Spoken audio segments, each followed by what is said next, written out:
Kumusta? January 29 ng 10:20 ng umaga rito. So kahapon, napasyat ako kahapon. Chat-chat kami doon, nag-happy-happy lang. So may nakilala kasi ako dito na ayos naman kausap. Okay siyang kausap. Then may Diyos din siya. So nagkwentuhan kami.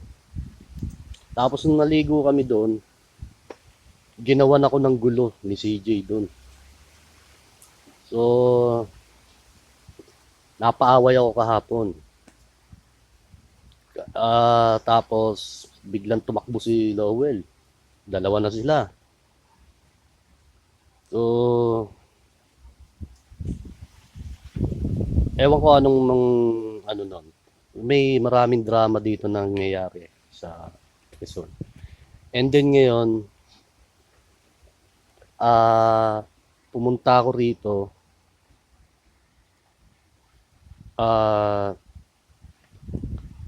May pumatay ng ampalaya ko rito. Isang puno ng ampalaya. Pinatay. Nalanta siya. Ito. So, hindi ko alam kung ito sinasadya. Talagang sinadya o hindi. May bunga pa naman, sayang. Ito. Ayan o. Nalanta yung ano niya, dahon. So, hindi ko alam kung bakit nalanta. Ayan o, naluntoy o. Oh. So, itong mga gagong to, hindi ko sila kilala sino itong mga to. Pero wala akong ebidensya kasi. So, kung may ebidensya ako, sasabihin siya na sa tropa ng bungatan sa Cavite. Kasi at may ginagawa sila dito na hindi maganda. Sineset up nila ako. Ngayon, magsasapilitan. Sapilitan na ginagawa sa akin, gagawin sa akin, papatira ako. Patitira tayo dito sa loob. Yung mga tao din nila, yung mga tauhan din dito sa loob. So, ewan ko, hindi ko nga talaga, kasi nandito ako, kasi wala akong mapuntahan. Nandito ako kasi para makapagtanim-tanim din ako, makapag stress out. So, eto na nga, yung ginalawa na naman tayo ng gulo. So, sinabi ko sa tropa doon sa baba, sa tropang Luneta, tropang Lontok doon. Kasi anytime, baka may gawin sa akin itong mga putanginan to. Wala silang alam kung anong ginagawa natin.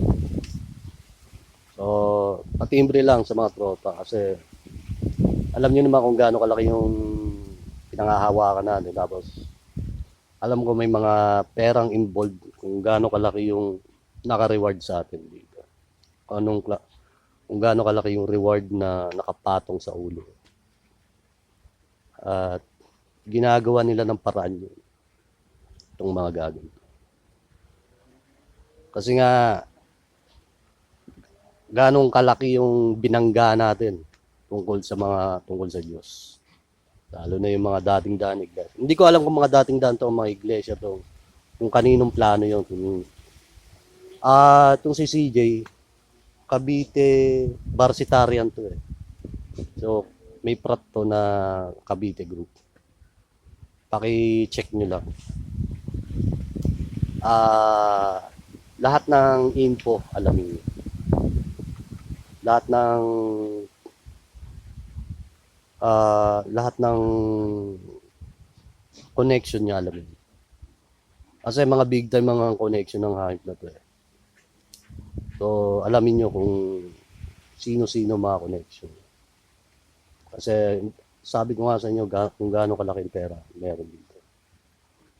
So, kayo nang bahala. Pinasasabi ko lang. Susunod na ulit.